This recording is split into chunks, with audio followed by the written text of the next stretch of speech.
Hello, everybody. Welcome to Casual Relief. I'm Michael Matalavage, and today we're going to be talking about the Jets. First off, Adam Gase.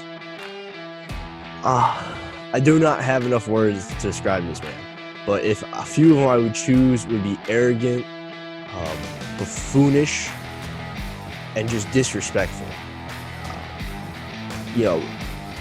Every Jets fan out there right now wants him gone. Okay? It's not a surprise. It's not a shock. He's been absolutely dreadful.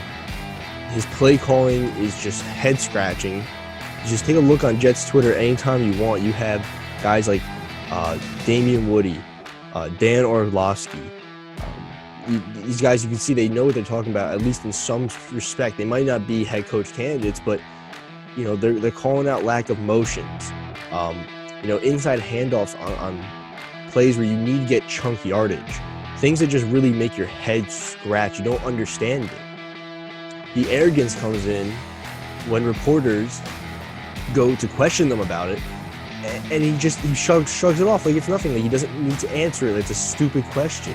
That segues me into my next rant topic, Le'Veon Bell's release from the Jets.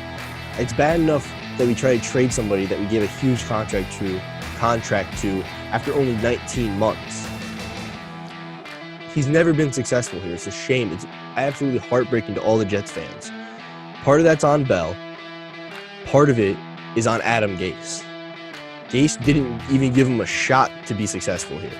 It's mind-blowing, the fact that you have a talented player and you can't adjust for him in the slightest.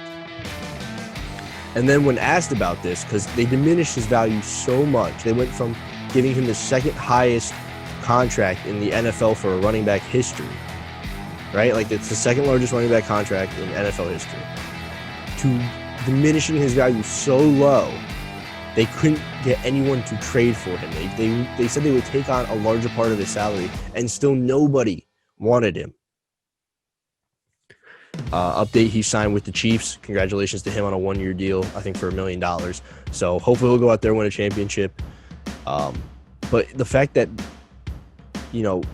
when reporters, I think it was Rich Cimey from ESPN asked Adam Gase earlier today, there's perception and the fans feel like you misused Le'Veon Bell, that led to his release. His answer was, it's irrelevant. Well, no, it's not. That's arrogance. It's not irrelevant. Because how does it look to the rest of the players that you have here that you couldn't even use your most talented player on the roster? It's not irrelevant. When free agents are going to look to come here in the future years, when we're trying to rebuild this organization, and they're going to look at this and how horribly it turned out and how arrogant you were this entire time. It makes you look like a buffoon. It makes us look like buffoons for supporting you. I feel like a buffoon for wearing this jersey. So now with that out of the way, what we're going to do is we're going to break down the rest of the season. And in the rest of the show, we're going to talk about some topics like, do I trust Joe Douglas? What do I think Sam Darnold's future is with the Jets and then the NFL in general? And is a big question, so stay tuned for this. Is this what had to happen to the Jets? It's something that we kind of have to think about. We have to kind of just accept the reality. So we're going to talk about those, so make sure you stay tuned for the rest of the episode. Now, looking at the rest of the Jets schedule, we're 0-5. We have the Dolphins, the Bills, the Chiefs, Patriots, Chargers, Dolphins again, Raiders, Seahawks, Rams, Browns, Patriots to finish the season. You tell me where we're getting a win in there. Because I don't see it. Maybe one of the Dolphins games if we get lucky. But it's not even like we're playing the Dolphins on the last game of the year where they might, this year they might have actually made the playoffs already and be starting like a rookie or something like that. Or maybe they put Tua in for that last game and he doesn't do as well.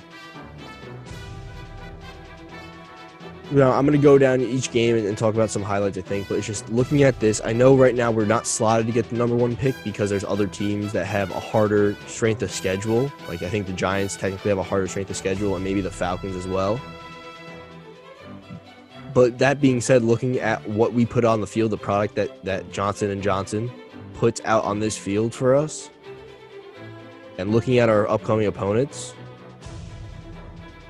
There is no way we're going to get a win this year. I don't see it at all. Joe Douglas has punted on this year.